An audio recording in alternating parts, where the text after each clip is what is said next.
இப்ப நம்முடைய தேவையெல்லாம் தெளிவாக்கப்பட்டிருக்கு. இந்த தெளிவை உறுதிப்படுத்தி வாழ்க்கையாக்கி கேட்கும்போது அதற்கான ஞானமும் வளர்த்துப்போம். ஒரு மனிதனுக்கு உணவு அடிப்படை தேவை அப்படின்னு சொன்னா அந்த உணவு இரண்டு அருளாதாரமா வருது நமக்கு. அந்த உணவு ஆதாரம். அந்த உணவை நம்ம விரும்பிட்டோம்னு சொன்னா தேவைக்கு அதுதான் வழி அமைக்கப்பட்டுரும். உங்களுக்கு விருப்பம் கொடுக்கப்பட்டிருக்கிறது இரண்டு ஒப்படைக்கும் போது அதுக்கான ஞானம் வழிநடத்தப்படுவோம். அந்த ஞானங்கள் பெறாம தான் அறிவு கொண்டு நம்ம போயிட்டு இருக்கோம். அதுவும் பெரும் கஷ்டங்கள் தான். அந்த அறிவு கொண்டு போனாலும் கூட அதுலயும் கஷ்ட நஷ்டங்கள் தான் இருந்துட்டு இருக்கோம். அறிவுக்கு உண்டான பாதை கஷ்ட நஷ்டங்கள் அறிவுக்கு உண்டான பாதை தான்.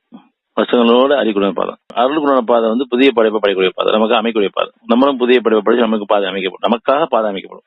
அதனால நம்ம அருளை விரும்பிட்டோம்னு சொன்னா அதுல இன்னும் அந்த அருளை இறைவன் கொடுத்திருக்கும் போது அதை அதிகரிச்சு கேட்கணும். வாழைக்கும் காலமா இந்த அருள் அதிகரிக்கணுமே, ஞானங்கள் அதிகரிக்கணுமே, நன்றி உணவு அதிகரிக்கணுமே, உள்ளட்சம் அதிகரிக்கணுமே, பணிவு அதிகரிக்கணுமே, இன்னும் எங்கிட்ட இருக்கக்கூடிய நன்மையான குணங்கள்லாம் அதிகரிக்கணுமே, தீமையான குணம் நீக்க பண்ணும், நன்மையான குணங்கள் ஒவ்வொரு நாளும் அதிகரிச்சுட்டு இருக்கணுங்கிறது ஒரு பிரார்த்தனை அமையும்.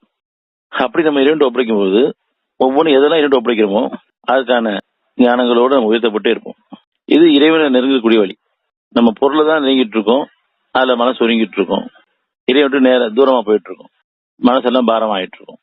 இப்ப நம்ம போற பாதை சரிதானா இல்லையாங்கிறதுக்குள்ள அறிகுறிகள் அடையாளங்கள்லாம் என் மனசை வச்சுதான், ஒவ்வொருத்தருடைய மனசை வச்சுதான். அந்த மனசுல சமாதானம் இருந்துச்சு, அமைதி இருந்துச்சு, உள்ளச்சம் இருந்துச்சு, இறைவன் நினைவு இருந்துச்சுன்னு சொன்னா நம்மள வந்து இறைவன் வழி நடத்திட்டு இருக்கான்ற அர்த்தம். மனசுல எப்போ சோர்வும் கவலையும் பயமும் குழப்பமும் சந்தோஷம் மகிழ்ச்சி இருக்குதோ, கொடுக்கப்பட்ட சந்தோஷம் மகிழ்ச்சி, சுருக்கப்பட்ட சோர்வு கவலை குழப்பம் பயம் இது எல்லாமே வந்துட்டு இருக்கும் பொழுது நம்ம பாதை மாறி போயிட்டு இருக்கோங்கிறதுக்குள்ள அடையாளம் எடுத்துக்கணும்.